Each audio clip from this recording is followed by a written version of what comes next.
Consciousness returned like a blade sliding between ribs, sharp, invasive, and utterly unwelcome. Lord Kale's eyes snapped open to a ceiling of dark velvet, the canopy of a four-poster bed swaying gently as if stirred by an invisible hand. The room smelled of old wood, dried lavender, and something metallic beneath it all, like copper left to tarnish in a locked drawer. He sat up slowly, the silk sheets pooling around his waist. His body felt wrong, too tall, too lean, the bones of his hands too prominent as he flexed his fingers. Memories not his own flickered at the edges of his mind, a childhood in a cold manner, a father's disdain, a sister's tear-streaked face. Lord Kale. The villain. The sacrifice the story demanded. A clock somewhere in the hall began to chime. Midnight. The first strike resonated through the walls, and with it came a whisper, dry as dead leaves, curling into his ear from nowhere and everywhere. Rule number 7, don't speak after midnight. Kale froze. The whisper wasn't a voice, it was a certainty, a truth etched into the marrow of this world. He knew, with the same instinct that told him to breathe, that if he opened his mouth now, something would reach down his throat and pull him inside out. He turned his head toward the mirror across the room. A tall, ornate thing in a gilded frame, its surface rippled like water. His reflection smiled at him. But he wasn't smiling. The face in the mirror was his, same sharp jaw, same dark eyes, same scar above the left brow, but the expression was wrong. The smile stretched too wide, showing teeth that were too many, too pointed. The reflection's eyes glistened with wet amusement, and its head tilted at an angle that cracked the neck audibly, even across the room. Kale's breath caught. The whisper came again, fainter this time, almost playful, you broke it. You spoke. Now it will take your tongue. But he hadn't spoken. He hadn't made a sound. The rule said, don't speak, and he hadn't. Yet the reflection was proof that something had hurt him, or wanted him to believe he had already failed. Panic clawed at his chest. He could feel the room growing colder, the shadows in the corners deepening, stretching toward the bed like fingers. The smiling face in the mirror began to press against the glass from the inside, its nose flattening, its lips smearing against the invisible barrier. Then, a flicker of light in his peripheral vision. A translucent blue window materialized in the air before him, its edges crackling with static. Text scrolled across it in elegant, angular script. Rule breach protocol active. Rule number 7, don't speak after midnight. Origin, childhood trauma, the mute servant, Lyra, who was silenced forever when she spoke a forbidden truth. The rule was born from her punishment, etched into the house's memory by the master's cruelty. Loophole available, the rule targets spoken words. Written communication bypasses the trigger. Cost, 1 hour of lifespan to edit the rule's condition to only spoken words. Kale didn't hesitate. He jabbed a finger at the accept option, and a warm pulse ran through his body, a faint ache, like a muscle pulled too tight, then gone. The blue window flickered and updated. Rule number 7, edited don't speak after midnight. Written words are exempt. The mirror shuddered. The smiling reflection's expression twisted from glee to confusion, then rage. It slammed both palms against the glass, cracking it from corner to corner, but the cracks didn't spread, they froze, and the face inside began to peel away, dissolving like ash in water. Within seconds, the mirror showed only Kale's true reflection, pale, sweating, but alive. He let out a shaky breath. No sound escaped his lips. He was learning. His eyes darted to the bedside table, where a quill and inkpot sat beside a blank sheet of parchment. He grabbed the quill, dipped it, and wrote in a hurried scrawl, I am not speaking. This is a note. The rule is satisfied. He held the parchment up to the mirror. The glass remained still. The shadows stopped crawling. The clock finished its 12th chime, and silence settled like dust. Kale slumped back against the headboard, the quill slipping from his fingers. His heart hammered against his ribs, and for a long moment, he simply stared at the ceiling, cataloging the threads of the canopy, the faint glow of moonlight through the curtains, the way his own breath fogged in the suddenly chill air. He had just rewritten a rule. A rule of this world. The system had called it an edit, but it felt like theft, like he had picked the lock of reality itself and slipped through. A knock on the door shattered the quiet. 3 sharp raps, deliberate and impatient. A voice followed, smooth and cultured, with an undercurrent of something wet, like words spoken through a mouthful of syrup. Lord Kale, the ball begins in an hour. And remember, the chandelier is hungry. Kale's blood turned to ice.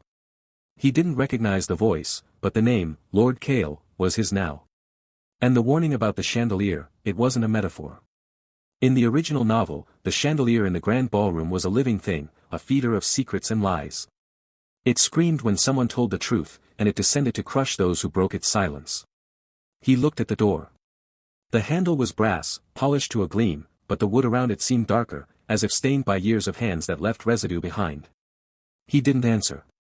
He couldn't, not aloud. Instead, he picked up the quill again and wrote on a fresh sheet, "Who speaks?" He slid the note under the door. A pause. Then the paper was pulled from the other side, and a low chuckle echoed through the wood. "The headmaster sends his regards. He says the rules have friends, Lord Cale. And they remember faces." Footsteps retreated down the hall, fading into the creak of old floorboards. Cale sat in the dark, the quill still wet in his hand, the ink drying on his fingers. He had survived the first rule. But the ball was coming, and the chandelier was hungry. He needed to find more loopholes, collect more fragments, before the story swallowed him whole. He stood, his legs unsteady, and crossed to the window. Outside, the manor ground stretched into mist, the moon a sliver behind clouds. In the distance, lights flickered from the ballroom, warm, inviting, and utterly treacherous. He whispered to himself, soundlessly, mouthing the words, "I didn't ask to be the villain. But I'll be damned if I die like one." And somewhere in the house, a chandelier began to hum. The carriage lurched to a halt before Vane Manor, its iron gates groaning like a dying beast. Lord Cale stepped out into the night air, which carried the faint scent of roses and something metallic, blood, perhaps, or rust. The manor loomed ahead, a cathedral of black stone and stained glass, its windows glowing with an amber light that seemed to pulse in rhythm with a heartbeat only Cale could hear. He adjusted his cravat, fingers trembling despite his resolve. The rule breach protocol pulsed at the edge of his vision, a faint blue icon promising salvation or damnation. Inside, the ballroom was a cavern of opulence. Crystal chandeliers hung from the vaulted ceiling like frozen waterfalls, each facet catching the candlelight and scattering it into rainbows. But one chandelier, the largest at the center, hummed with a discordant note, a low, vibrating tone that set Cale's teeth on edge. Guests in silks and velvets moved in careful patterns, avoiding the pool of light cast by that central fixture. Their laughter was too loud, their smiles too wide, as if they were performing for an audience of shadows. Sir Aldrich stood by the fireplace, a goblet of wine in hand.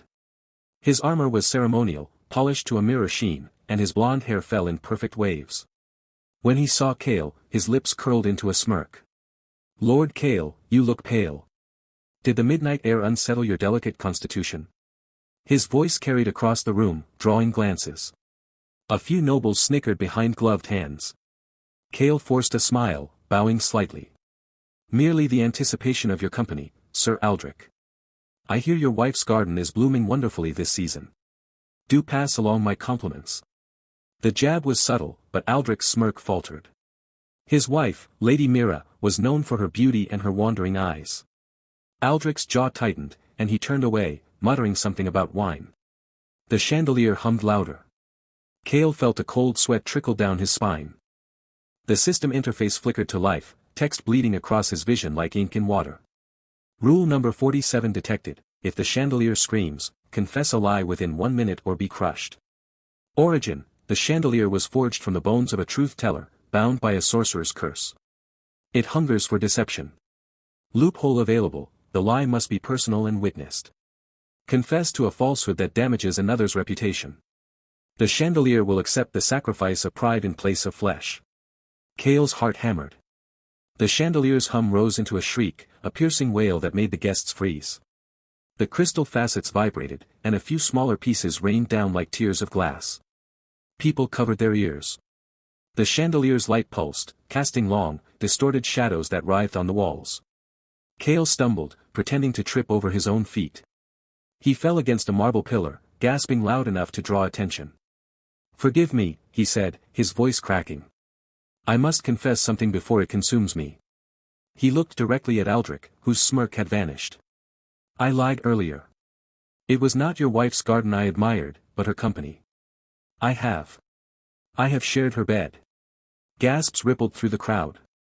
Aldrich's face went white, then red. "You cur." He stepped forward, hand on his sword, but the chandelier's scream softened into a purr, a deep, resonant hum like a cat's contentment.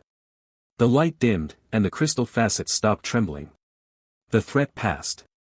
But the damage was done. Whispers spread like wildfire.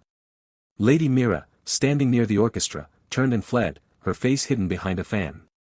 Aldrich was left alone in the center of the room, his reputation in tatters. He glared at Cale, hatred burning in his eyes. "This is not over," he hissed. Cale straightened his coat, brushing off dust. "On the contrary, Sir Aldrich, I believe it is." He walked away, feeling the weight of the system's approval. A notification appeared, lifespan, 29 years, 11 months, 30 days, 23 hours. -1 hour for loophole activation. He had bought time, but at a cost. The chandelier's light flickered. In its glow, Cale saw a face pressed against the glass ceiling above, a thing with too many eyes, each one blinking out of sync. Its skin was pale and stretched, and its mouth opened in a silent scream that mirrored the chandelier's earlier wail. It was watching him. Watching them all. The headmaster's warning echoed in Cale's mind, "The rules have friends." He looked away, forcing himself to breathe. The ball continued, but the music seemed darker now, the laughter hollow. Cale moved to a shadowed corner, where a servant offered him a glass of wine. He took it, but did not drink. The liquid inside was too dark, too thick, like blood mixed with ink. A woman in a silver mask approached, her gown trailing behind her like a river of mercury. "You survived the chandelier's hunger," she said, her voice low and melodic. "Most do not. Tell me, Lord Cale, what lie did you whisper to it?" Cale studied her. She moved with an unnatural grace, her steps leaving no sound. "I confessed a truth wrapped in a falsehood," he said. "The chandelier cares only for the act of confession, not the content." She laughed, a sound like breaking glass. "Clever. But beware, cleverness draws attention. And in this world, attention is a currency you cannot afford to spend." She turned and disappeared into the crowd, leaving Cale with a chill that had nothing to do with the cold. He scanned the room, noting the exits, the shadows, the faces that were too still. Aldrich was gone, likely to nurse his wounded pride. The chandelier hung silent, but its facets still glowed with a faint, malevolent light. And above, through the glass ceiling, the many-eyed thing watched, patient and hungry. The system pulsed again. Rule fragment collected, rule number 47, partial. Current progress, January 10th. Warning, the smiling entity grows closer. It feeds on fear. Do not show it yours. Cale clenched his fists. He had survived the ball, but the night was far from over. Somewhere in this manor, the rules were waiting, and he would need to break them all if he wanted to rewrite his fate. The corridor stretched before Lord Cale, its gas lamps flickering as if the manor itself exhaled unease. Each step echoed against the marble floor, a lonely percussion beneath the distant rumble of thunder. The ballroom's revelry had faded into a memory of forced smiles and Aldrich's venomous glare. Now, only the weight of the masked woman's warning pressed against his thoughts like a cold hand on his shoulder. "Attention has a price," she had whispered. "And you've just made a down payment." Cale's fingers brushed the pocket where the rule fragment rested, a jagged shard of parchment that hummed with forbidden energy. The rule breach protocol pulsed in the corner of his vision, a silent sentinel measuring his remaining lifespan. 1 hour spent. The chandelier's scream still rang in his ears, a phantom echo that made his skin prickle. He reached his chamber door, a heavy oak slab scarred with age. The brass handle was cold, almost icy, as if the room beyond had been chilled by an unseen winter. He turned it, and the door swung inward with a groan that seemed too loud, too deliberate. The room was ordinary, a four-poster bed draped in velvet, a writing desk cluttered with quills and ink, a fireplace that crackled with low flames. But something was wrong. Cale's gaze swept the space, searching for the anomaly, and then he saw it. The mirror. It stood against the far wall, a tall, ornate piece framed in tarnished silver. But a dark cloth had been thrown over it, the fabric heavy and damp, as if recently soaked. The cloth clung to the glass, outlining the mirror's shape like a shroud over a corpse. Cale's heart quickened. He had not ordered the mirror covered. No servant had entered his room without permission, the manor's rules forbade it. A chill crawled up his spine as he stepped closer, his boots muffled by the thick carpet. A knock at the door made him freeze. "Enter," he said, his voice steady despite the tremor in his chest. The door opened to reveal a young maid, her face pale and eyes darting nervously. She clutched a tray of tea, but her hands trembled so badly the cups rattled like chattering teeth. My lord, she stammered, I was sent to inform you, rule number 12. The rain is coming. You mustn't look in any mirror while it falls. Kale's brows furrowed. Rule number 12. I don't recall that from the ballroom list. It's an old rule, my lord. The manners rule. It's always been here. She set the tray down on a side table, her movements jerky and hurried. The mirror must stay covered until the rain stops. Please, my lord, do not uncover it. Before he could ask more, she fled, the door slamming behind her with a finality that felt like a lock clicking shut. Thunder rolled overhead, and the first drops of rain tapped against the window like impatient fingers. Kale turned to the covered mirror, his instinct screaming that something was terribly wrong. The cloth seemed to pulse, as if breathing, and the dampness spread in dark tendrils across the fabric. The rules have friends, the headmaster had said. And they remember. Kale called upon the rule breach protocol. The system flickered to life, its interface glowing faintly in his vision. Lines of text scrolled past, revealing the hidden mechanics of rule number 12. Rule number 12, do not look in mirrors during rain. Origin, a drowned bride, betrayed by her reflection. She waits for those who see her. Penalty, the mirror takes your face. You become a new reflection, trapped until another replaces you. Loophole, the rule only applies to full-length mirrors. Hand mirrors are exempt. Cost to edit, 2 hours of lifespan. Kale's jaw tightened. 2 hours. He had already sacrificed one. But the alternative was to wait out the rain, trapped in a room with a covered mirror that might not stay covered. He had no doubt the entity behind this rule would find a way to force his gaze. Activate edit, he whispered. The system hummed, and a sharp pain lanced through his chest, as if a cold blade had pierced his heart. He gasped, clutching the bedpost as the world spun. When the dizziness passed, the rule had changed. Rule number 12, edited: do not look in full-length mirrors during rain. Hand mirrors are permitted.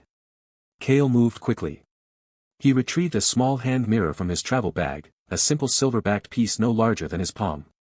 The rain fell harder now, a drumming torrent that blurred the window into a waterfall of shadows. He uncovered the large mirror with a swift pull. The cloth fell to the floor, revealing a surface that was not glass but something darker, deeper, like a pool of stagnant water. And in that pool, a woman stared back at him. She was pale, her skin the color of drowned moonlight. Her hair floated around her face in wet strands, and her eyes were black voids that seemed to swallow the light. She wore a tattered wedding dress, the fabric stained with mud and algae. Her lips moved, but no sound came out, only bubbles, as if she were speaking from beneath the water. Kale raised the hand mirror, angling it so he could see her reflection without meeting her eyes directly. The bride's image shifted into the small glass, and her gaze locked onto his. I see you, he said, his voice steady. I know your story. You were betrayed. Your reflection showed you the truth, and you drowned in your grief. The bride's expression twisted, anger, sorrow, a desperate plea. The bubbles from her mouth formed words in the glass, asterisk find my ring. He threw it in the lake. I cannot rest without it, asterisk. Kale's mind raced. A ring. A promise. A way to break the cycle. I will find it, he said. I swear on my name, Lord Kale, I will find your ring and return it to you. The bride's eyes widened, and for a moment, her face softened. The rain outside began to slow, the drumming fading to a patter, then a drizzle, then silence. Kale exhaled, his shoulders sagging with relief. He turned to set the hand mirror down, but as his fingers released it, the glass cracked. A spiderweb of fractures spread across the surface, and then it shattered. Shards rained onto the carpet, glittering like cruel stars. But one piece did not fall. It hovered in the air, spinning slowly, and from its jagged edge, a hand emerged. It was a woman's hand, pale and wet, the fingers long and delicate. Water dripped from its skin, pooling on the floor. The hand clutched a gold ring, simple, unadorned, but gleaming with an inner light. The hand reached toward Kale, offering the ring. He did not move. He could not. The air grew cold, and his breath misted before his face. The hand waited, patient, eternal. Kale's heart pounded against his ribs. The bride had heard his promise. Now, she demanded its fulfillment. He reached out, his fingers trembling, and took the ring. The hand withdrew into the shard, which fell to the floor and lay still, just another piece of broken glass. Cale stared at the ring in his palm. It was warm, almost alive, and it pulsed with a faint rhythm, like a heartbeat. The rain had stopped. The mirror was just a mirror again, reflecting his own pale face. But he knew this was not the end. The bride's debt was now his. And somewhere, in the depths of the manor's forgotten lake, her ring awaited its return. The summons came at dawn, delivered by a page whose eyes were the color of spoiled milk. Lord Cale took the parchment, noting the headmaster's seal, a serpent eating its own tail, and felt the cold weight of the gold ring in his pocket. The drowned bride's ring. He had not yet found the lake, but the library might hold maps. Or worse. The corridor to the library stretched longer than he remembered. The torches flickered, casting shadows that seemed to reach for him. Cale's footsteps echoed, a lonely rhythm against the stone. He clutched the rule breach protocol in his mind, its presence a cold hum beneath his thoughts. The system was silent, waiting. The library doors loomed, oak-bound with iron, the grain of the wood forming faces that seemed to shift when he blinked. He pushed them open. Inside, the air was thick with dust and the smell of old paper. Bookshelves rose to a ceiling lost in darkness, their contents whispering. Not the rustle of pages, but voices, low, sibilant, calling his name. Cale. Cale. The sound came from all directions, a chorus of whispers that prickled his skin. He stepped forward, and the whispers grew louder. A book on a nearby shelf trembled, its spine cracking as it opened by itself. The pages flipped, settling on a passage that read his name in blood-red ink. Rule number 33 flashed in his mind: if a book speaks your name, you must read it aloud. Cale's throat tightened. To read it would be to obey the rule, to invite whatever curse the book held. But to refuse was erasure. He had no choice. He opened his mouth, but the rule breach protocol pulsed. A message appeared in his vision: loophole detected, the rule applies to living speakers. The dead cannot be compelled. Cale's eyes darted around the room. The whispers were not from the books themselves, but from something within them. A presence. He remembered the headmaster's warning: rules have friends. But so did he. Eleanor, he said, the name a gamble. The whispers faltered.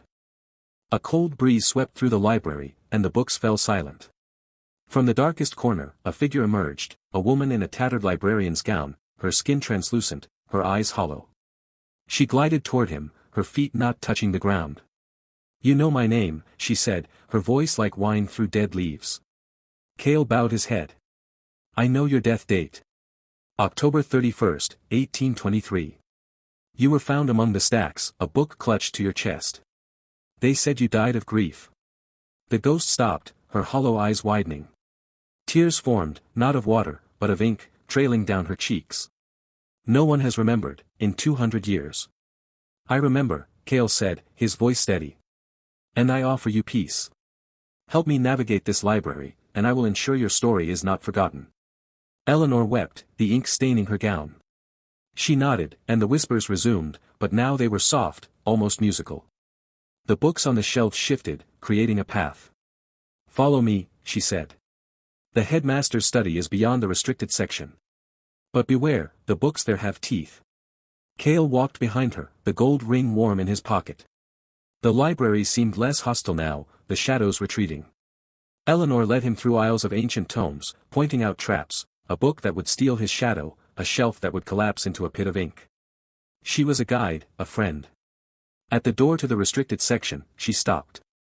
Beyond this point, I cannot go. But I will watch from here. If you need me, call my name.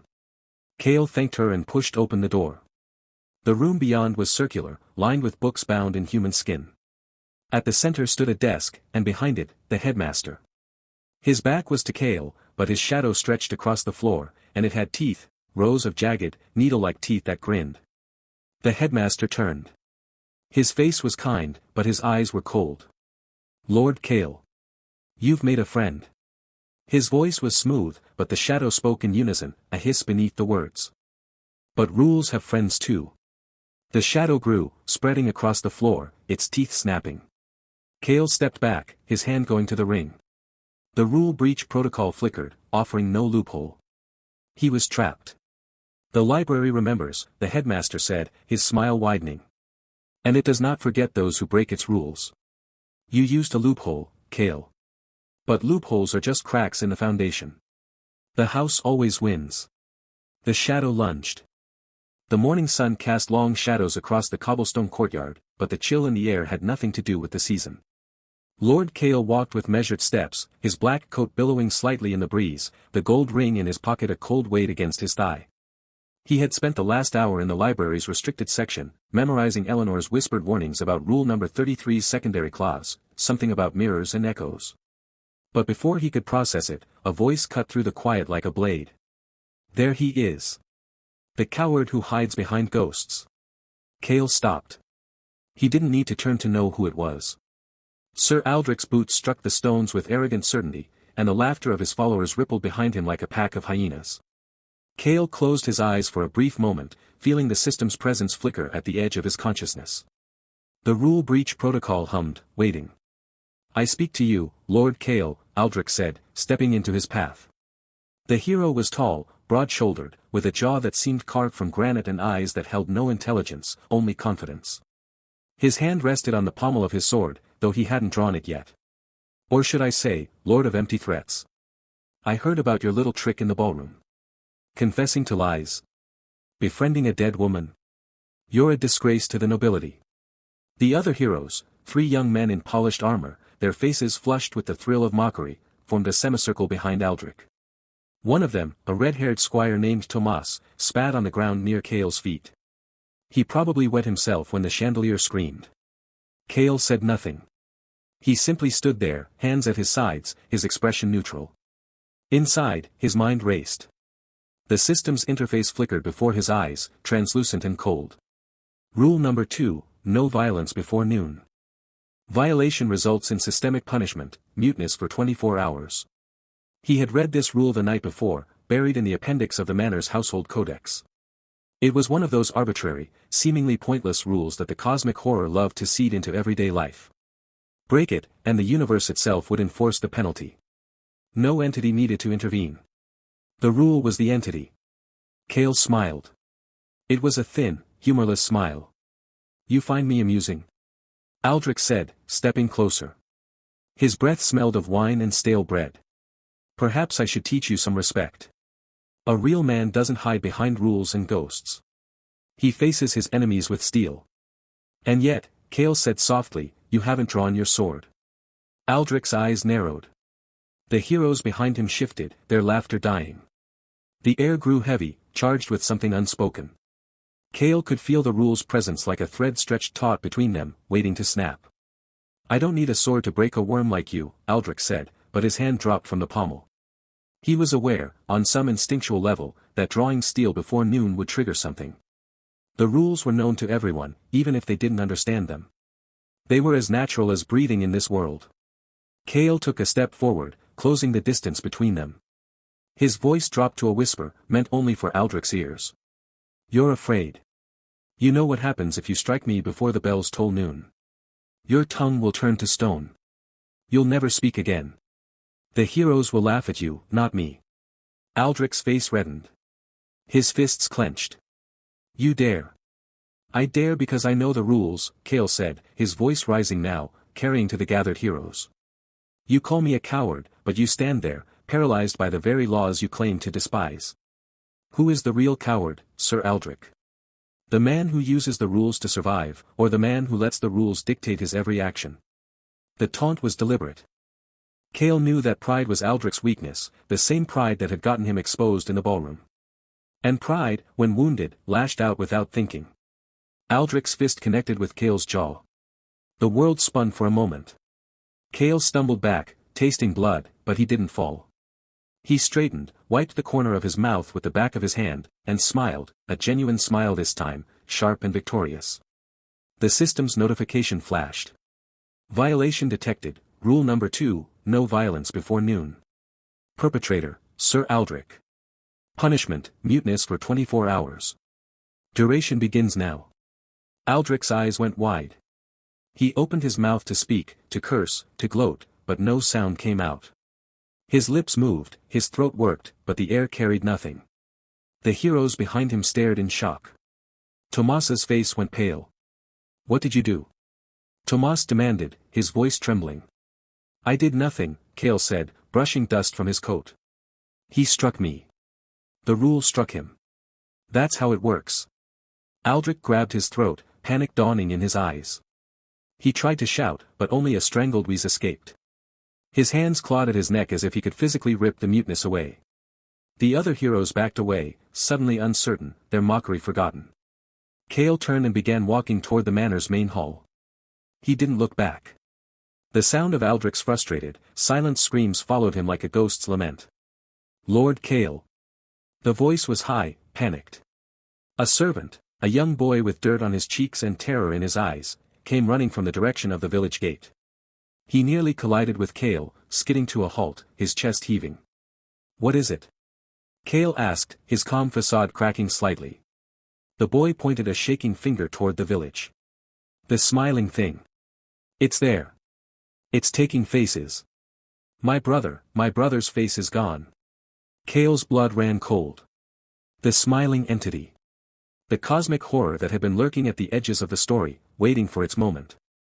He had thought he had more time. The rule fragments were incomplete. The library's secrets were still half explored.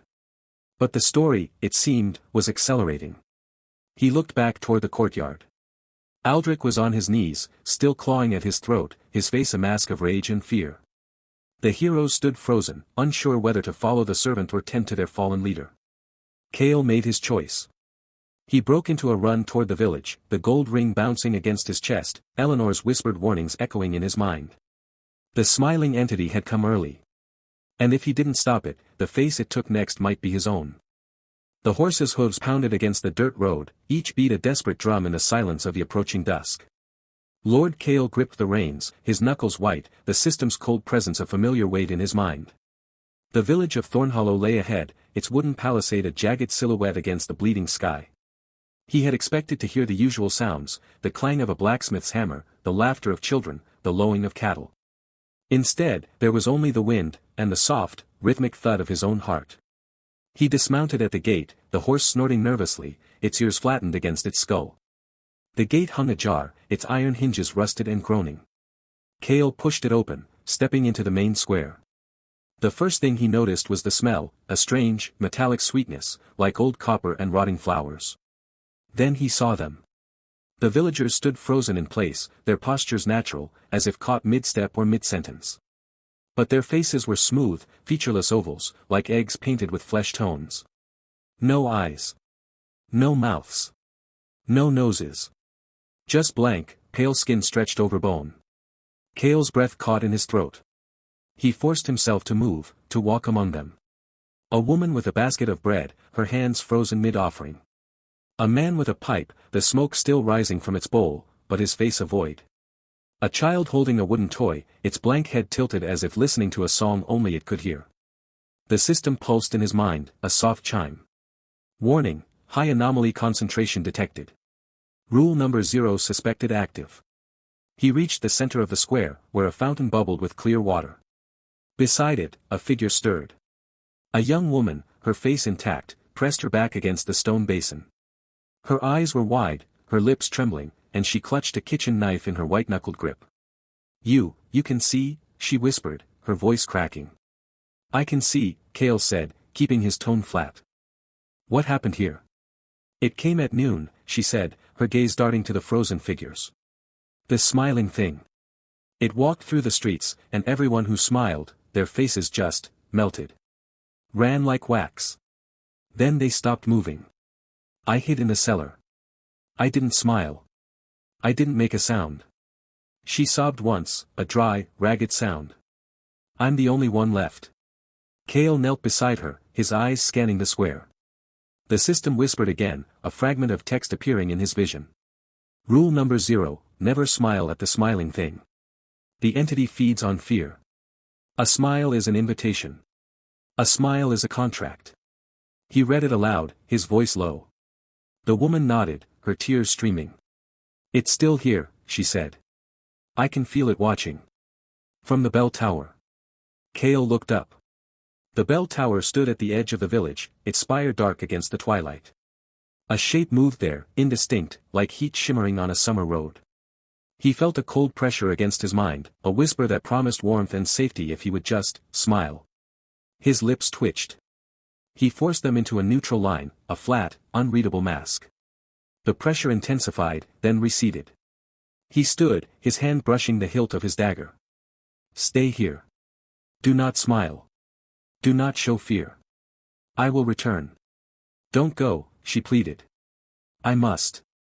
He walked through the village, his footsteps echoing in the unnatural silence. The frozen bodies watched him with their blank faces, their postures frozen in mundane tasks. A baker stood with his hands in dough, his head turned toward the door. A tailor sat at his sewing machine, needle poised. They were like statues in a museum of the dead. Cale's heart hammered, but he kept his face still, his breathing even. The system offered a new fragment, glowing in his mind. Rule fragment, the entity's attention is finite. It can only focus on those who smile. Edit available, redirect attention to those who smile first. Cost, 5 years of lifespan. Cale paused, his eyes narrowing. 5 years. A steep price, but a life-saving one. He accepted, feeling a cold thread pull from his chest, a subtle weakening in his bones. The fragment settled into place, rewriting the local rule. He reached the bell tower. The door was open, a dark mall leading upward. He climbed the spiral stairs, his boots scraping against the stone. At the top, he found the entity. It was tall, humanoid, but its skin was like polished bone, and its face was a perfect, frozen smile, with too many teeth. It turned its head toward him, its eyes, if they were eyes, fixed on his. The smile widened. Cale did not smile back. He stood still, his hands at his sides, his face a mask of neutrality. The entity tilted its head, puzzled. Then it turned, its attention shifting to something below. Cale followed its gaze. Through the tower's slit window, he saw the village square. The woman was still there, but now she was looking up, her face pale.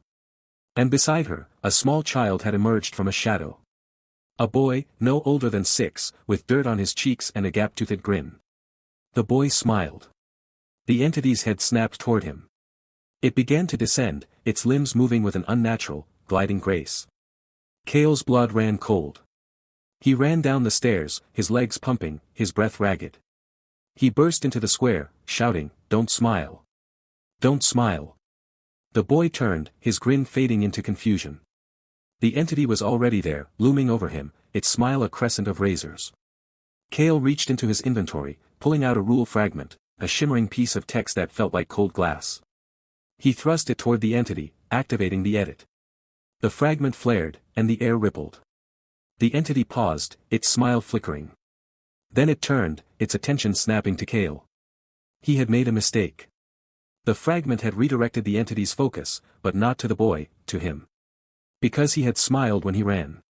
Just a twitch, a ghost of a grin born of adrenaline. But it was enough. The entity stepped toward him, its smile now a snarl. Cale backed away, his mind racing. He forced his face into a blank slate, but the damage was done. The entity had seen. It knew. Then, from behind him, a small voice said, "Mr." Cale turned. The boy was standing there, his face no longer smiling. But his lips were curving upward again, a slow, innocent smile spreading across his features. "You saved me," the boy said. "Thank you." And he smiled, wide and bright. The entity's head swiveled. Its attention fixed on the child. Cale's heart stopped. He saw the boy's smile, saw the entity's smile, and knew that he had run out of time. The air in the bell tower turned cold, colder than the grave.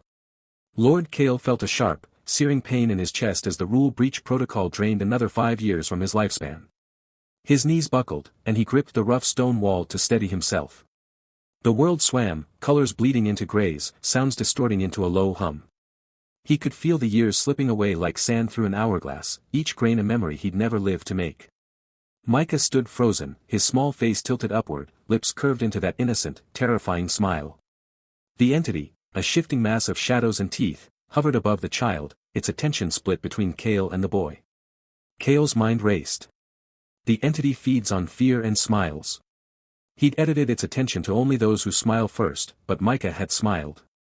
The rule was a double-edged sword. "No," Cale whispered, his voice hoarse. He forced his lips to flatten, to betray no emotion. But the damage was done. The entity's head, a void with no features, only a gaping maw, turned fully toward Micah. A low, guttural sound emanated from its core, like grinding bones. Kale's hand trembled as he summoned the system interface. The glowing text flickered before his eyes, Rule number 0, never smile at the smiling thing. Modified, the entity's attention is drawn only to those who smile first. He needed to change it again, to exclude children. The cost? Another 5 days of his life. A pittance compared to the years he'd already lost. Execute, he breathed. The system complied, rule breach protocol engaged. Editing rule. Lifespan reduction, 5 days. Confirmed. The entity shuddered. Its form rippled like disturbed water, and a high-pitched wail filled the bell tower. Micah's smile faltered, his eyes grew wide as the entity recoiled, retreating into the cracks of the stone walls. The shadows receded, and the oppressive weight in the air lifted, leaving only the faint smell of ozone and decay. Kale collapsed to his knees, gasping. His hand, the one that had gripped the wall, felt like it was on fire. He looked down and saw a crescent-shaped burn etched into his palm, blackened and smoking. The skin around it was pale, as if the life had been drained from that small patch. A system notification appeared, warning, you've been marked. The entity will remember. This mark is a beacon, it will find you again. Great, Kale muttered, clenching his fist. The pain was a dull throb now, but the mark glowed faintly in the dim light. He turned to Micah, who was staring at his own hands, trembling. The boy's face was pale, his eyes hollow. Elara rushed up the stairs, her footsteps echoing. She knelt beside Micah, hugging him tightly. You saved him, she said, her voice cracking. But at what cost? Kale didn't answer. He looked at his hand, then at the fading shadows. The entity was gone, but its presence lingered like a stain on the soul. He knew this wasn't over. The mark was a promise, a threat. They descended the bell tower in silence. The village was still frozen, but the faces had returned to the statues, empty, hollow shells of people who had once lived. Kale felt a pang of guilt. He hadn't saved them, he'd only delayed their fate. The entity would return, and when it did, it would remember him. As they reached the village square, a group of riders approached. Their horses were lathered, their armor gleaming in the pale moonlight. At the front was Sir Aldrich, his face set in a mask of righteous fury. Behind him were other heroes, faces Kale recognized from the novel, Lyanna the Huntress, her bow drawn, Garrick the Mage, his staff glowing with arcane light, and a young woman with silver hair, her eyes cold and calculating. Kale, Aldrich said, dismounting. His voice was sharp, accusatory. We felt a disturbance, a shift in the rules. The cosmic horror's attention was drawn here, and now it's gone. What did you do? Kale straightened, hiding his marked hand behind his back. I handled it. Handled it? Aldrich's eyes narrowed. You've made a deal with it, haven't you? I can smell the taint on you. You're worse than the monster, Kale. At least the monster is honest about what it is. Elara stepped forward, her arms still around Micah. He saved this child. He. Silence, Aldrich snapped. You don't know what he's capable of. I've seen his kind before, men who think they can outsmart the darkness, only to become part of it. Kale met Aldrich's gaze. The hero's eyes were full of contempt, but there was also fear. Aldrich knew Kale was dangerous, not because of brute strength, but because he understood the rules. And understanding the rules meant he could break them. You're right, Kale said, his voice low. I made a deal. I traded a few days of my life to save a boy. What have you done today, Aldrich? Ridden in on your high horse to point fingers? Aldrich's face reddened. You'll answer for this. The council will hear of your crimes. Let them, Kale said. He turned and walked away, his steps heavy. The mark on his hand throbbed, a constant reminder of the price he'd paid. The heroes watched him go, their suspicion and hatred burning into his back. But Kale didn't care. He had a system, a plan, and a story to rewrite. The entity would remember him. But he would remember this moment too, the moment he chose to be the villain, not because he wanted to, but because the world needed someone willing to get their hands dirty. And if that meant being worse than the monster, so be it. The cold stone of the circle pressed against Kale's back as rough hands shoved him to his knees. The night air smelled of damp earth and old blood, a metallic tang that clung to his tongue. Around him, the heroes formed a tight ring, their faces half-lit by the flickering torches they held. Sir Aldrich stood at the center, a ceremonial dagger in his hand, its blade catching the pale moonlight. Lyanna the huntress had her bow drawn, an arrow nocked and aimed at Cale's heart. Garrick the mage muttered incantations under his breath, his fingers tracing glowing sigils in the air. The silver-haired woman, whose name Cale still did not know, stood apart, her arms crossed, watching with an unsettling stillness. "You've brought this upon yourself, Cale," Aldrich said, his voice carrying the weight of self-righteous fury. "You consort with horrors, you twist rules to your advantage, and now you will pay the price. The entity demands a sacrifice, and we will give it what it wants." Cale's wrists were bound with rope that seemed to tighten on its own, the fibers glowing faintly with a sickly green light. He tested the bonds, but they held firm. His mind raced, the rule breach protocol flickering at the edge of his vision. He called it forth, and a translucent interface appeared before him, listing the rules of the ritual. There it was, rule number 99, the sacrifice must speak the entity's true name. A loophole. Always a loophole. "You fools," Cale said, his voice calm despite the pounding of his heart. "You think killing me will save you? You're playing into its hands." Silence. Aldrich stepped forward, the dagger gleaming. "You will speak the entity's name, as the ritual demands, and then you will be erased. It is the only way to appease it." Cale's eyes scanned the interface, searching for the name. The system responded, feeding him the information, the unsmiling one. The name resonated in his mind like a bell tolling in an empty cathedral. He took a breath, feeling the weight of the moment. The heroes watched, their faces a mixture of anticipation and disgust. The torches crackled, casting dancing shadows that seemed to writhe with a life of their own. "Very well," Cale said, a thin smile playing on his lips. "I will speak its name." The circle fell silent. Even the wind seemed to hold its breath. Cale opened his mouth and let the words fall like stones into still water, the unsmiling one. The air thickened. The torches guttered and dimmed.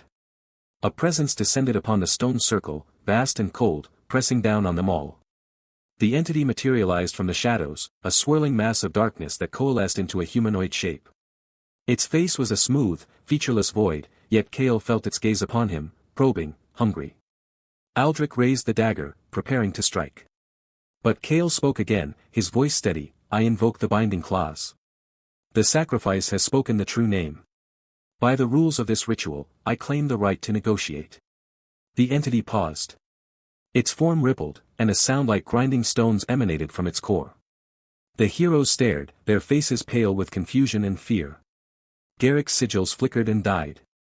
Lyanna's bowstring went slack. "What is this?" Aldrich demanded, his voice cracking. "This is not how the ritual works."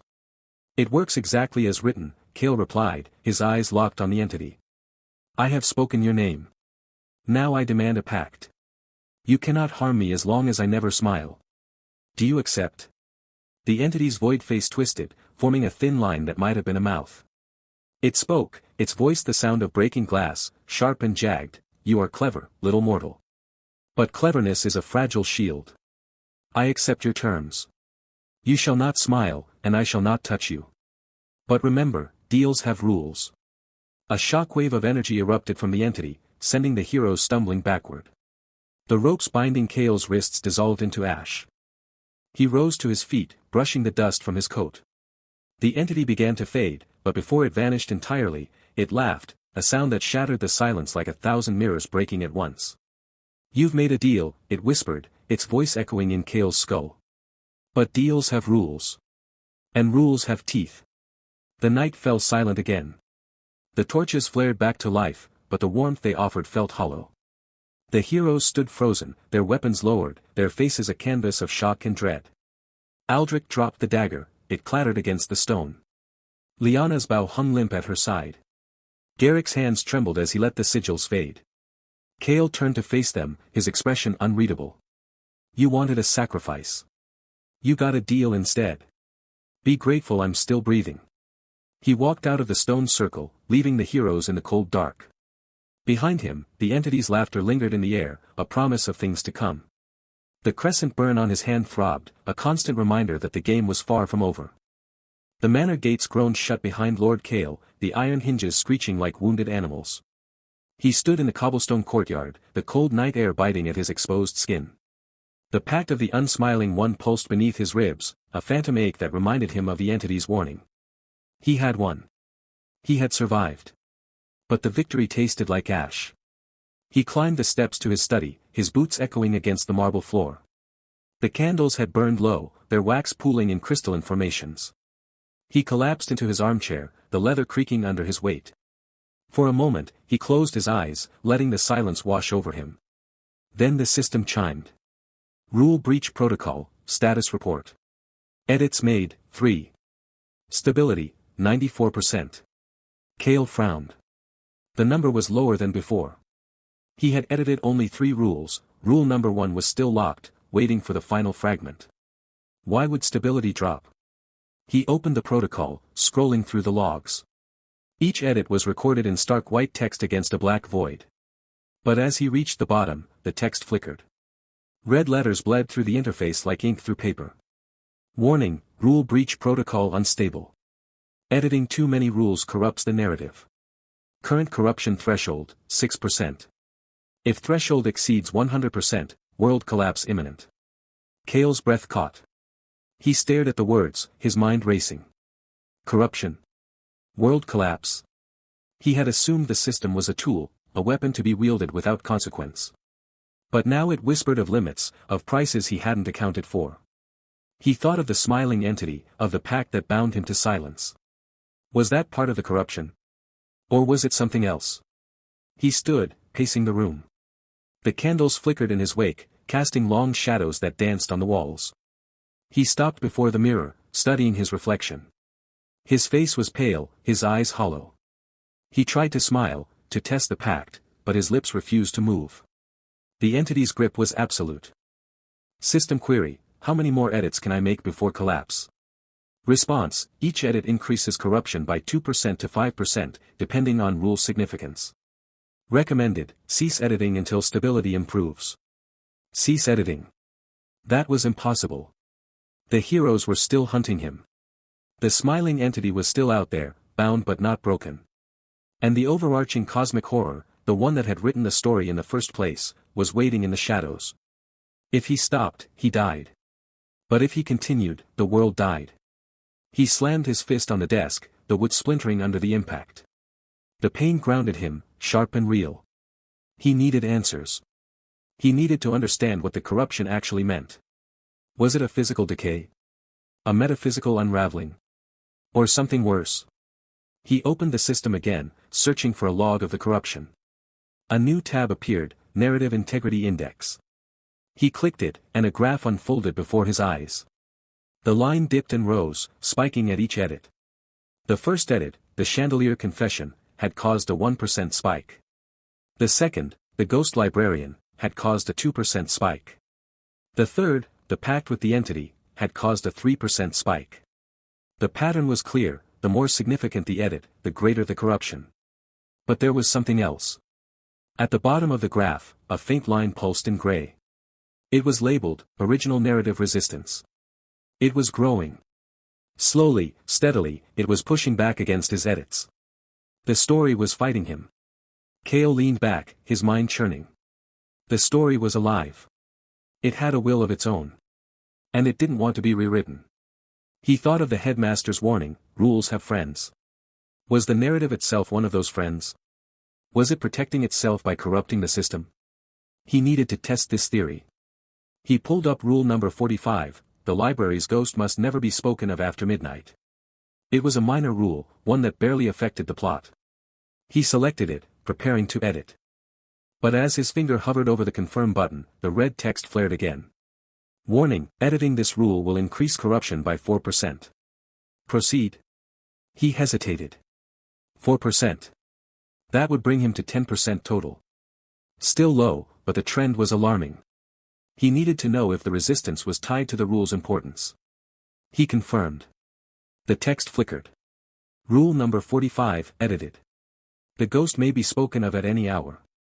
Immediately, the graph updated. The corruption jumped to 10%. But the gray line, the original narrative resistance, surged. It rose by 2%, pushing against the edit. Cale felt a tremor run through the floor, a deep rumble that shook the chandelier. Outside, a crack appeared in the sky.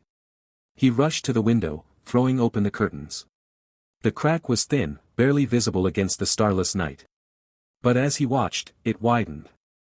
Through the gap, he saw a void. And in that void, faces. Hundreds of faces, all smiling. They turned toward him, their grins stretching wider than humanly possible. The smiling entity. No, entities. An army of them. Cale stumbled back, his heart pounding. The crack pulsed, and the faces pressed against it, their smiles leaking through like smoke. He could hear them now, a chorus of whispers, each voice overlapping in a discordant symphony. They spoke of endings, of erasure, of the price of defiance. System alert, narrative breach detected. The original story is retaliating. Recommend immediate stabilization. Stabilization. How? He couldn't undo his edits. He couldn't unmake the pact. He was trapped in a web of his own weaving. The crack widened, and one of the faces pushed through, a woman with silver hair and empty eyes. She floated toward the manor, her smile never wavering. Cale grabbed a candle, holding it like a weapon. But what could fire do against a nightmare? The woman reached the window, her hand passing through the glass as if it weren't there. She touched his cheek, her fingers cold as death. "You cannot rewrite us," she whispered. "We are the story. You are but a character." He wanted to scream, but the pact held his voice. He could only stare as she leaned closer, her smile inches from his face. Then, just as suddenly, she pulled back. The crack in the sky sealed, and the faces vanished. The woman dissolved into mist, leaving only the echo of her laughter. Cale collapsed to his knees, gasping. The system chimed one last time. Corruption, 10%. Stability, 90%. The story remembers. He looked at the ceiling, at the spot where the crack had been. The smiling entity was not just a monster. It was a symptom. The true enemy was the narrative itself, a cosmic horror that would not be tamed. And he was its villain, its pawn, its prisoner. But he had a system. And where there were rules, there were loopholes. He just had to find them before the story found him. The manor's library smelled of dust and old leather, a scent Cale had grown accustomed to in his weeks of research. But tonight, the air was thicker, charged with an unseen weight. He had returned from the ball with the pact of the unsmiling one sealed in his mind, the smiling entity bound to a truth he had carved from lies. Yet the system's warning echoed in his thoughts, corruption at 10%, a crack in the sky, the silver-haired woman's touch. The narrative was fighting back. He sat at the oak table, a single candle flickering beside the original rulebook, a tome bound in cracked leather, its pages yellowed and brittle. The book had been hidden in a false drawer beneath his study's floorboards, discovered only after the system had glitched, pointing him toward it. Cale's fingers traced the cover, feeling the cold, smooth surface of embossed letters that spelled out, the rules of existence. He opened it carefully. The first few pages were familiar. Rule number 1, the villain must die. He had seen it before, but tonight it felt different. The ink seemed to shift as he read, the letters writhing like dark insects. He blinked, and they stilled. He turned the page, and his breath caught. The next page was torn. A jagged edge remained, the remnants of a thread that had held it in place.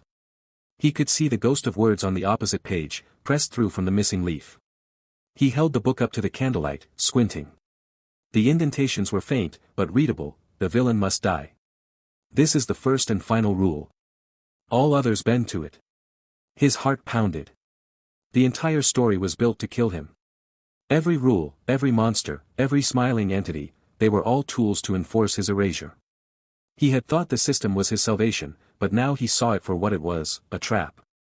Each edit he made brought him closer to deletion, the corruption threshold a measure of how much the narrative could tolerate before it snapped him out of existence. He leaned back, the chair creaking. The candle flame danced, casting long shadows on the walls. He thought of the silver-haired woman, her touch like ice, her words a warning, the story cannot be rewritten. But she had not said it could not be broken. He opened the system interface, the blue light casting a pale glow on his face. The rule breach protocol listed his edits, rule number 45, rule number 12, the pact of the unsmiling one. Each entry showed a corruption percentage, the total now at 10%. But there was a new line at the bottom, grayed out, Rule number 1, the villain must die. Status, locked. Unlocked condition, null point. Null point. The term was unfamiliar. He searched the system's database, scrolling through fragments of text that appeared like scattered memories. Finally, he found a definition. A null point is a moment in the narrative where no rules apply. It exists outside the story's structure, a gap in the fabric of reality. Such moments are rare and brief, often occurring at transitions between days, between chimes, between breaths. He thought of the clock in the manor's main hall, its pendulum swinging with a steady rhythm. Midnight. The moment between midnight and the first chime. That was the null point, a sliver of time where the story held no power. He had one chance to rewrite rule number 1 before the narrative could react. He stood, the chair scraping against the floor. He had to prepare. He needed to gather all the rule fragments he had collected, to weave them into a new law that would overwrite the old. But the system warned that editing rule number 1 would spike the corruption to 100%, triggering immediate narrative collapse. Unless he did it during the null point, where the corruption would not register until the moment passed. He walked to the main hall, the clock ticking loudly in the silence. The hands showed 11:47 p.m. He had 13 minutes. He pulled out a small pouch from his coat, containing the fragments he had gathered, a piece of the library's rule about silence, a shard from the ball's dance decree, a sliver of the pact he had made with the smiling entity. He laid them on the floor in a circle, their edges glowing faintly. He knelt, the system interface open before him. He began to compose the new rule, the villain chooses the ending. But the words felt hollow, incomplete. He needed more. He closed his eyes, reaching into the system's hidden depths, searching for a loophole that would allow him to rewrite the first rule without destroying the world. A voice spoke in his mind, soft and mocking, "You cannot escape your fate, Kale. The story has already written your death." It was the silver-haired woman, her presence seeping through the cracks in his concentration. He ignored her, focusing on the fragments, feeling their energy pulse beneath his fingers. He added a clause, "This rule supersedes all previous rules, including rule number 1. It shall be enforced by the rule breach protocol, which shall protect the bearer from narrative correction." The system hummed, accepting the text. But a red warning flashed, "Corruption threshold will be exceeded. Proceed." He cancelled the prompt. He needed the null point. The clock ticked. 11:55 p.m. He stood, pacing the hall. His palms were sweaty, his heart racing. He thought of Eleanor, the ghost librarian, who had told him that rules have friends. He thought of the smiling entity, now trapped in a loop of its own making. He thought of the heroes, Sir Aldrich and his ilk, who would mock him until the end. But he was not their pawn. He was the author now. 11:59 p.m. The clock's pendulum slowed, the ticking becoming a single, drawn-out note. The air grew still, the shadows deepening. He felt the narrative's grip loosen, reality becoming thin, like a veil about to tear. The first chime began to sound, but it was stretched, distorted, the sound of a bell underwater. Kale opened the system, his fingers flying across the interface. He selected rule number 1, pasted his new text, and hit confirm. The system froze, the corruption bar shooting to 100%, then stopping, held in place by the null point. He felt a pressure in his chest, as if the world was holding its breath. The chime continued, a single note that seemed to last an eternity. He saw the silver-haired woman appear at the edge of his vision, her face twisted in fury, reaching for him. But her hand passed through him, unable to touch him in the gap between moments. The chime ended. The clock struck midnight. The null point passed.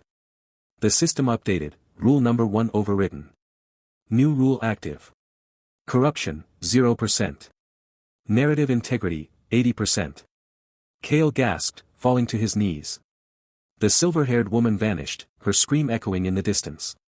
The hall was silent, the candle flame steady. He had done it. He had rewritten the first rule. But as he looked up, he saw the clock's face had changed. The numbers were replaced by a single word, continue. And beneath it, in smaller letters, the story fears you now.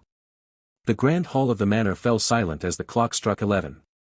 Lord Kale stood at the center, the tattered rulebook clutched in his hand, its pages still warm from the recent rewrite. The air thickened, carrying the scent of old parchment and something metallic, blood, perhaps, or fear. Shadows stretched unnaturally along the walls, reaching toward him like grasping fingers. Then the doors burst open. Sir Aldrich strode in, but his movements were wrong, too fluid, too deliberate. His eyes glowed with a faint amber light and his smile stretched too wide, revealing teeth that seemed sharper than before. Behind him marched the other heroes, Lady Mira with her silver blade drawn, young Thomas clutching a talisman, and the grizzled veteran, Captain Voss, whose hand rested on his sword hilt. They chanted in unison, their voices hollow and echoing, as if speaking from a great distance. Rule number 3, the villain shall not speak after the 7th chime. Rule number 12, the villain's lies shall bind him thrice. Rule number 19, the villain's blood shall seal the pact. The words hammered into Cale's skull, each syllable igniting a sharp pain behind his eyes. The rule breach protocol flickered in his vision, displaying warnings: narrative integrity, 78%, local rule enforcement, critical. The system had anticipated this, the story was fighting back, using its heroes as weapons. Cale's heart pounded, but he forced his hands steady. He glanced at the grandfather clock in the corner. Its pendulum swung lazily, counting down to midnight. The null point was still an hour away. He couldn't rely on that again. Aldrich raised a hand, and the chanting stopped. "Cale," he said, his voice layered with a second tone beneath, a whisper of static and distant screams. "You have broken the first rule. The story demands recompense." "I broke nothing," Cale replied, but his throat tightened. The system flashed, warning, speaking after chime count 7. Rule number 3 active. Penalty, 10% lifespan loss per sentence. He had already spoken once. The corruption meter ticked up by 2%. He needed a different approach. Cale reached into his coat and pulled out a small notebook and a charcoal pencil. He wrote quickly, "I am not speaking. This is writing." Then he held it up. The heroes hesitated. Aldrich's smile faltered for a fraction of a second. "Clever," the entity whispered through Aldrich's lips. "But rules are not so easily circumvented." It gestured, and the notebook burst into flames, searing Cale's fingers. He dropped it with a hiss, the pain sharp and immediate. The heroes advanced, their footsteps synchronized, their eyes vacant. They chanted again, louder this time, and the words seemed to solidify in the air, forming chains of golden light that snaked toward Cale. He backed away, his mind racing. The system offered a solution: loophole, rule number 7 prohibits speaking after midnight. Current time, 11:47 p.m. Rule number 7 is not yet active. However, heroes are bound by the same rule. They are chanting, this constitutes speaking. If they continue past midnight, they will violate rule number 7. Cale glanced at the clock again. 13 minutes until midnight. He pulled out another piece of paper from his sleeve, he always carried spares, and wrote, "You are chanting. Midnight approaches. What happens when the clock strikes 12? Aldrich's eyes flickered. The golden chains wavered. The entity inside him snarled, but the heroes chanting faltered. They looked at each other, confusion creeping into their expressions. "Do not listen to his tricks," Aldrich said, but his voice cracked. The second tone grew louder, more desperate. "He seeks to divide us." Cale wrote again, "I am not dividing. I am reminding. The rules bind all. Even heroes." He held the paper high, and the words glowed faintly, a side effect of the system's influence. The heroes saw it, and doubt spread like wildfire. Lady Mira lowered her sword. "He speaks truth. We cannot chant past midnight." "We have time," Captain Voss argued, but his hand trembled on his hilt. Thomas looked at the clock, his young face pale. 7 minutes. Aldrich roared, the sound inhuman, a mix of fury and static. "Then we finish this now." He lunged at Cale, his sword drawn, the blade gleaming with an unnatural light. Cale sidestepped, but the sword grazed his arm, drawing blood. The pain was searing, and the corruption meter jumped to 5%. He stumbled, dropping his pencil. The heroes closed in, their hesitation gone, replaced by the entity's will. He had no time to write. No time to think.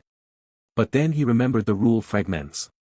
He had collected dozens over the past weeks, each one a piece of the story's fabric. He reached into his inner pocket and pulled out a handful of tattered slips of paper, each inscribed with a fragment of a rule. He scattered them on the floor. The heroes stopped, their eyes drawn to the fragments. The entity hissed through Aldrich, "Do not look." But it was too late. The fragments began to glow, connecting, forming a new rule in the air. The hero must protect the villain until dawn. The golden light surged, wrapping around Aldrich's wrists, binding them. He struggled, but the chains tightened. The other heroes stood frozen, their eyes wide. No! Aldrich screamed, his voice cracking. The entity's presence receded slightly, leaving him gasping, his eyes returning to their natural blue. Kale, what have you done? Saved us both, Kale said, his voice hoarse. He picked up his pencil and wrote on a fresh page, "You are bound by the new rule. You cannot harm me until sunrise." Aldrich's jaw clenched, but he nodded slowly. The golden chains loosened, allowing him movement, but they remained, a constant reminder of his new duty. The clock struck midnight. The heroes fell silent, their mouths clamped shut. Rule number 7 took effect. Kale smiled grimly and wrote, "Now we wait." But then Aldrich's eyes glowed amber again, and the entity's voice emerged, low and resonant, vibrating through the hall. You cannot rewrite rule number 1. It is the first word of the story. The foundation upon which all other rules are built. You may bend the narrative, but you cannot break its spine. The words hung in the air, cold and absolute. Kale's blood ran cold. The system displayed a new warning, error, rule number 1 reinstatement attempt detected. Narrative integrity, 72% and falling. The entity smiled through Aldrich's face, a smile that promised endless night. The ritual circle was a wound carved into the earth. Black salt and crushed bone formed concentric rings, each inscribed with symbols that writhed like living things. Lord Kale stood at its center, alone, the cold wind tearing at his coat. Above him, the sky had split, a jagged fissure that bled darkness, through which something vast and patient watched. The air tasted of copper and ozone. The ground hummed beneath his boots. He checked the system interface, a translucent screen that flickered at the edge of his vision. The corruption meter had climbed to 7% now, red veins crawling up the edges of his sight. Narrative integrity was falling fast, 68% and dropping. The story was trying to collapse around him, to force his death into the only possible outcome. Not yet, he whispered, his breath misting in the unnatural cold. The fissure in the sky widened. A sound emerged from it, not a scream, but a frequency that made his teeth ache. The ritual circle flared with violet light, and the symbols began to spin. They were chanting, or something was chanting through them. The words were old, older than the language he spoke, and they carved themselves into his skull. The villain dies. The villain dies. The villain dies. Kale dropped to one knee, pressing a hand to the cold stone at the circle's center. The system pulsed, offering its menu. He navigated through cascading windows of red text, each warning him of the cost. His lifespan counter flickered, 42 years remaining. He had already sacrificed years for earlier loopholes, for the Ghost Librarians' Alliance, for the binding rule that now held Sir Aldrich in check. But this would cost more. He selected the option, paused null point. The system responded with a single line, sacrifice 10 years of lifespan to halt the narrative collapse for 60 seconds. His fingers hovered over the confirm button. 10 years. A decade of existence, traded for a minute of stillness. But that minute was all he needed. He pressed confirm. Time stopped. The wind froze mid-gust. The chanting symbols hung suspended, their light dimming to a dull amber. The fissure in the sky ceased its widening, the darkness within it congealing into a static void. Even the humming of the ground fell silent. Kale stood in a pocket of eternity, his breath the only movement in the world. He wasted no time. The system's rule breach protocol activated automatically, displaying the foundational rules of this universe. They scrolled before him like an ancient manuscript, each line burning with authority. Rule number 1, the villain must die. It sat at the top, underlined in blood-red text. Below it, rule number 2 through rule number 7, each a chain binding him to a predetermined fate. But rule number 1 was the anchor. The story's spine. Break it, and the entire narrative would fracture. Good, Kale said, his voice echoing in the dead air. Let it fracture. He accessed the editing function. The system warned him, editing foundational rules may cause irreversible damage to the narrative fabric. Proceed. He proceeded. The words of rule number 1 appeared in an editable field. He deleted, the villain must die, and typed in its place, the villain chooses the ending. As he pressed enter, the words burned into the air above him, manifesting as lines of fire that seared his retinas. The temperature in the circle spiked. The frozen symbols began to crack, their surfaces spiderwebbing with fractures. The ground beneath him trembled, and from the fissure in the sky, a scream erupted, not a sound, but a pressure that compressed his lungs, that threatened to crush him into paste. The entity screamed. And the world shattered like glass. Cale saw the cracks first. They ran through the sky, through the ground, through the air itself. Reality splintered into a mosaic of broken images, the ballroom, the library, the forest, the town, all superimposed, all fragmenting. He felt himself falling, not through space but through narrative threads that snapped around him like severed tendons. White light consumed everything. He fell into white. No ground. No sky. No up or down. Just an endless expanse of luminescence that stung his eyes and filled his ears with a silence so complete it roared. He tried to move, but his limbs felt disconnected, as if they belonged to someone else. The system interface was gone, replaced by a blank void. For a long moment, he floated. Then a voice, not the entities, but something older, something that sounded like the story itself, spoke from everywhere at once, "You have rewritten the rule. But the story does not forgive." Cale opened his mouth to respond, but no sound came out. The white pressed in on him, and he felt himself dissolving, becoming part of the narrative fabric he had just torn. Panic clawed at his chest. He had planned for this, but the reality of it was overwhelming. He focused on the system, willing it to appear. After an agonizing pause, a faint outline flickered in the corner of his vision. The corruption meter was at 12% now, and narrative integrity had dropped to 34%. But rule number 1 was still there, rewritten, holding. He was still alive. The white began to recede, replaced by shapes, familiar shapes. He was falling toward a forest, the same forest that bordered the town. The trees rushed up to meet him, and he braced for impact. But instead of hitting branches, he passed through them like a ghost, landing softly on a bed of moss. He lay there, gasping, staring up at a sky that was whole again. No fissure. No darkness. Just clouds drifting lazily overhead. The entity's scream echoed in his memory, a warning that the story was not done with him. But for now, he had won. He had rewritten the foundational rule. The villain would choose the ending. He sat up, brushing dirt from his coat. The system displayed a new notification, rule number 1 successfully rewritten. Narrative integrity stabilizing. Corruption meter, 12%. Warning, the entity has not been defeated. It has merely been delayed. Cale smiled, a thin, humorless expression. Delayed is fine. I'll take delayed. He stood, testing his limbs. They worked. He was whole. The forest around him was silent, but not with the silence of fear, just the ordinary quiet of a late autumn afternoon. Somewhere in the distance, a bird called out. He had survived. But as he began walking toward the town, he felt the weight of the entity's attention still pressing on his mind. The story now feared him, but the final boss remained. And rule number 1, though rewritten, was not the only rule. There were others. And they had teeth. The first sensation was not sight, but scent, old wood, dried lavender, and the faint metallic tang of ink. Lord Cale's eyelids felt heavy, as if sealed by sleep itself. He forced them open, and the ceiling above him resolved into familiar dark beams crisscrossing white plaster. The manor's main hall. But something was wrong. The air lacked the oppressive weight of the entity's gaze. The shadows in the corners lay still, no longer writhing with hidden teeth. He sat up slowly, his palm pressing against the cold stone floor. The system interface flickered at the edge of his vision, its text crisp and steady. Asterisk, narrative integrity, 34%, stabilizing. Corruption meter, 12%. Rule number 1, active, the villain chooses the ending. Asterisk.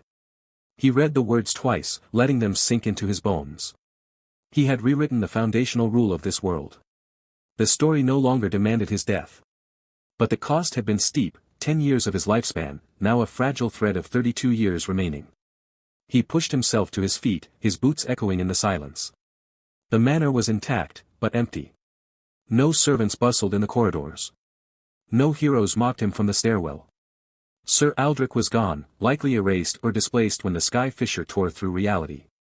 Eleanor, the ghost librarian, was nowhere to be seen. The headmaster's shadow had retreated into the void. He was alone. Cale walked to the grand mirror in the entryway. His reflection stared back, pale, dark-eyed, with a faint silver thread in his black hair that had not been there before. The corruption was marking him, slowly. He touched his temple, and the system pinged. Asterisk warning, corruption may alter perception. Recommend regular rule maintenance. Asterisk. He turned away from the mirror. The world had been rewritten, but it was not stable. The entity was delayed, not defeated. He could feel it, a distant pressure at the edge of his consciousness, like a predator circling beyond the firelight. He needed to establish new rules, rules that would protect the inhabitants of this story, rules that would bind the smiling thing to its prison. He closed his eyes, and the rule breach protocol opened before him like a book of blank pages. Asterisk new rule creation, requires lifespan sacrifice. Current lifespan, 32 years. Warning, each rule reduces remaining years by a variable amount. Asterisk. He considered his options. The entity was bound to the void, but the void was a concept, not a place. He needed to make that binding absolute. He spoke aloud, his voice steady, rule number 2, the smiling entity is bound to the void. It may not cross into the physical world without an anchor. The system hummed, and a line of text appeared, asterisk rule accepted. Lifespan reduced by 5 years. Remaining, 27 years. Anchor definition required. Please specify. Asterisk. Kale frowned. An anchor. The entity had used faces, names, stories to manifest. He needed to sever those connections. He thought of the heroes, of the villagers, of every character whose face the entity had stolen. The anchor must be a living being who willingly invites the entity. No other method shall suffice. Asterisk rule refined. Lifespan reduced by 3 years. Remaining, 24 years. Rule number 2 now active. Asterisk. A ripple passed through the air, like heat haze over stone. The manor creaked, settling into its new reality. Kale felt a faint pull in his chest, a reminder that each rule cost him a piece of his remaining time. But he could not stop. Not yet. He raised his hand, and the protocol responded. Rule number 3, no entity may harm the inhabitants of this story without the author's explicit consent. The system paused. Asterisk rule number 3 conflicts with existing cosmic horror parameters. Override requires lifespan sacrifice of 8 years. Remaining, 16 years. Proceed. Asterisk. He hesitated. 16 years. That was barely enough to see the next sunrise, if he was careless. But the alternative was a world where every shadow could kill. He nodded. Proceed. A searing pain lanced through his skull, and he staggered, gripping the edge of a wooden table. The world blurred, then sharpened. The system displayed, asterisk rule number 3 active. Inhabitants are now protected. Enforcement pending author's continued existence. Asterisk. He gasped, wiping sweat from his brow. The manor felt different now, warmer, almost welcoming. The portraits on the walls seemed to breathe easier, their painted eyes no longer following him with silent dread. He had carved a sanctuary out of chaos. But the smile entity was not gone. He could feel it watching from the void, patient, waiting. He walked to the window. The sky outside was gray, but the fissure had sealed. The trees in the garden stood still, their leaves a muted green. He saw a figure at the edge of the property, a woman in a white dress, her face obscured by shadow. She did not move. She simply stood, watching the manor. Kale's heart quickened. He knew that posture. It was Eleanor. He opened the front door and stepped out. The grass was damp under his boots. As he approached, the woman turned, and he saw her face, pale, translucent, her eyes empty sockets. But her voice was soft, like wind through dry leaves. Lord Kale. You have changed the story. I had to, he said. The old rules were death. She nodded slowly. The entity is angry. It cannot reach the manor now, but it waits in the spaces between. It will find a way. Then I will write more rules, he said. I will bind it until it cannot breathe. Eleanor smiled, a sad expression on her ghostly features. Be careful, Lord Kale. Rules have a cost. And the story remembers everything. She faded, dissolving into mist. Kale stood alone in the garden, the cold wind biting his cheeks. He returned to the manor, his mind already racing with possibilities. He needed to find the remaining rule fragments, to strengthen his hold on this world. But as he crossed the threshold, the system flashed a new message. Asterisk, new rule detected. Not created by author. Unknown origin. Asterisk. His blood ran cold.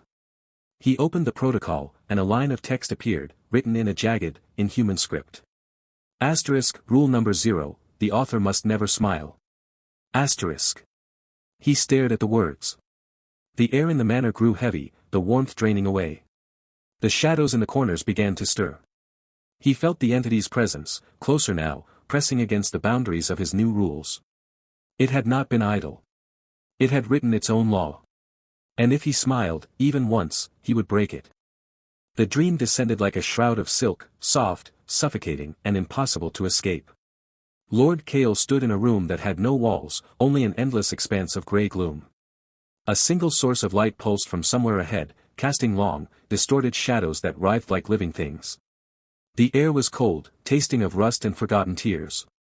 And then he heard it, a child's cry, thin and reedy, echoing from the darkness. He walked forward, his boots making no sound on the unseen floor. The crying grew louder, more desperate, until he stood before a small figure huddled in a corner that hadn't existed moments ago. The child was a boy, perhaps 7 years old, with matted dark hair and eyes that reflected no light. He clutched a tattered stuffed rabbit, its button eyes missing. Please, the child whimpered, his voice raw. Make it stop. Make the smiling man go away. Kale's heart clenched despite himself. He knew this was a trap. The entity had sent this dream, woven it from his own memories of fear and helplessness. But the child's trembling was real enough to sting. I can't, Kale said, his voice steady. He won't leave until I do something I cannot. The child looked up, and for a moment, his face flickered, the skin rippling like disturbed water. You can. Give up the system. Let it consume you instead. Then it will leave this world forever. Kale's jaw tightened. The system pulsed in his mind, a warm thrum against the cold of the dream. He could feel the entity's presence, a vast and hungry pressure pressing against the edges of his consciousness. It wanted him to break, to surrender, to feed it his will and his years. No, he said, the word ablade. The child's face twisted, the smile splitting too wide, too sharp. Then you will never leave this place. You will wander until your mind erodes and your soul is hollow. But Kale was already thinking. The system's interface flickered before his eyes, translucent and pulsing with potential. He focused on the dream itself, searching for the loophole, the crack in the entity's gambit. The dream was a construct, a prison built from his own fears. But it was also a narrative, a story the entity had written. And stories could be edited. He reached out with his will, and the system responded. A prompt appeared, edit dream logic, the entity can only leave if it smiles. The entity cannot smile while in the presence of a lie. Kale smiled grimly. He had told no lies tonight. But he could make one. I believe you will leave, he said, his voice flat. It was a truth he wanted to become a lie. The universe wobbled, the dreamscape shuddering. The entity's presence recoiled, and the child's face contorted in rage. You dare, it hissed, the voice no longer a child's but a chorus of screams. Kale forced himself to laugh. I dare. You are bound now. To leave, you must smile. But you cannot smile because I have spoken a truth that is false. The paradox holds you. The entity howled, the grey world cracking like old plaster. The child's form dissolved, leaving only a swirling mass of shadows and teeth. It thrashed, trying to break free, but each attempt only tightened the loop. Kale felt the strain, too, the system's energy draining, his own consciousness fraying at the edges. But he held. The dream began to collapse inward, the grey giving way to black. The entity's screams faded into a whisper, then silence. And then the child was back, but his face was no longer a child's. It was Kale's face, pale and gaunt, eyes hollow pits. The lips moved, forming words that dripped like venom, you've doomed yourself. The loop will hold me, but it will also hold you. Every time you sleep, I will be here. Every time you close your eyes, you will see my smile. You cannot escape me now. Kale woke with a gasp, his body drenched in cold sweat. The manor's ceiling loomed above him, dark and familiar. But the echo of that voice lingered, a splinter lodged deep in his mind. He touched his face, half expecting to feel the child's tears, but his skin was dry. He had won. But the victory tasted like ash. Eleanor appeared at his bedside, her translucent form flickering. "You did well," she said, but her voice was hollow. "It is bound for now. But it will try again." Cale nodded, staring at his trembling hands. The system's clock showed his remaining lifespan, 14 years. The cost had been 2 more years, drained by the edit. He closed his eyes, and behind the lids, he saw that child's face, his face, smiling with too many teeth. "Let it try," he whispered. "I'll be waiting." The void stretched endlessly around Lord Cale, a canvas of absolute nothingness that seemed to drink light and sound alike. He stood on no ground, yet felt a solid surface beneath his boots, a paradox that the smiling entity had woven into this dream realm. The air was cold, sterile, carrying the faint scent of ozone and old paper, as if the universe itself were a forgotten library. The smiling entity loomed before him, its face a shifting mosaic of stolen expressions, joy, sorrow, rage, all frozen into a perpetual grin that never reached its eyes. Those eyes were black pits, deeper than the void, and they watched him with a hunger that made his spine prickle. Cale's heart hammered against his ribs, but he forced his breathing steady. The rule breach protocol pulsed at the edge of his awareness, a silent presence that had guided him through every horror since his transmigration. Now, it was quiet. No alerts, no loopholes, no whispers of hidden rules. The system had given him one final edit, a single, irreversible change to the fabric of this nightmare. He felt the weight of it in his chest, a glowing ember of power that demanded a sacrifice. His lifespan flickered in his mind's eye, 14 years remaining. The cost of editing the dream had already drained him, and this final act would take more, perhaps everything. "You think you can trap me forever," the entity said, its voice a chorus of whispers, each syllable scraping against Cale's sanity. It tilted its head, and the grin widened, splitting its face into a grotesque crescent. "The loop binds you too, little villain. Every time I cannot smile, you are reminded of your lie. We are chained together until the story ends." Cale's jaw tightened. He had spoken a truth that became a lie, that the entity could not smile because he had revealed its true nature.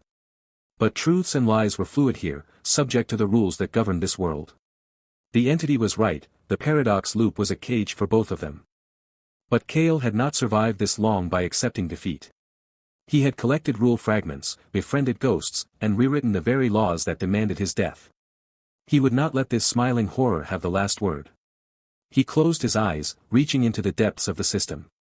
The rule breach protocol responded, displaying a single line of text in his mind, "Rule number 0, the author may smile, but only when the story is complete." It was a rule he had never seen before, buried beneath layers of cosmic law. It was the foundation upon which all other rules rested, the meta-rule that governed the narrator of this twisted tale. Cale realized with a start that he was the author now. He had rewritten the villain's fate, collected fragments, and trapped the entity. The story was his to command. But the rule was a double-edged sword. If he smiled before the story was complete, he would break the rule and be erased. The entity's warning echoed in his mind, the loop bound him as well. Yet Cale saw the loophole. The rule did not say he could not smile, it said he could smile only when the story was complete. And what defined completeness? The entity's defeat? The salvation of the town? The resolution of every thread? No. The story was complete when he, the author, declared it so. He opened his eyes, and a slow, deliberate smile spread across his lips. It was not a triumphant grin or a mocking smirk, it was the quiet, satisfied smile of a man who had just solved the final puzzle. The entity froze, its shifting face contorting in confusion. The void around them rippled, and Cale felt the paradox loop tighten like a noose. But instead of choking him, it snapped around the entity, pulling it into a spiral of light and shadow. "What have you done?" the entity shrieked, its voice cracking into 1,000 discordant notes. Its form began to dissolve, the stolen faces peeling away like layers of paint. "The story is not complete. You cannot smile." "The story is complete," Cale said, his voice steady despite the trembling in his hands. "Because I say it is."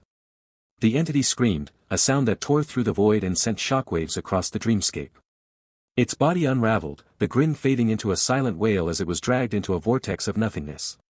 The last thing Cale saw was its eyes, those black pits, filled with a fury that promised vengeance. Then the void collapsed, and Cale was thrown back into reality. He landed hard on the polished floor of his Manners study, gasping for breath. The room was bathed in the warm glow of candlelight, the smell of old books and wood polish grounding him in the familiar. His hands were shaking, and a cold sweat clung to his forehead. He looked down at his palms, half expecting to see them translucent or aged, but they were solid. He was alive. He was whole. The system flickered in his vision, displaying a single line, Rule number 0 enacted. Smiling entity sealed in void. Narrative integrity restored to 78%. Corruption meter, 2%. Lifespan, 12 years remaining. The cost had been 2 more years, but it was a price he would pay 100 times over. He had won. The entity was gone, the town was safe, and the story no longer demanded his death. Cale pushed himself to his feet, his legs unsteady. He walked to the window and stared out at the moonlit gardens, where the shadows lay still and harmless. The world felt different, lighter, as if a weight had been lifted from his shoulders. He was no longer the villain scrambling for survival. He was Lord Cale, the author of his own fate. He turned to his desk, intending to pour himself a drink, but stopped short. A book lay on the polished wood, its cover black as pitch, with silver lettering that seemed to writhe in the candlelight. The title read, The Villain's End. Cale's blood ran cold. He had not placed it there. He approached slowly, his hand hovering over the cover. The leather was warm, almost alive, and it pulsed with a faint heartbeat. He opened the book. The first page was blank except for a single line of text in elegant script, Once upon a time, a villain won. But stories never end. Cale's smile faded. The words seemed to mock him, a reminder that the cosmic horror was not defeated, only delayed. The smiling entity was sealed, but the overarching threat remained. And now, a new story had begun. He closed the book, and the title seemed to shift, the letters rearranging into a new phrase, the author's choice. He set the book down, his mind racing. The entity's warning echoed in his memory, we are chained together until the story ends. But what if the story never ended? What if he had only traded one prison for another? He looked at the book, and for the first time since his transmigration, he felt a flicker of genuine fear. The story was not over. It was only beginning.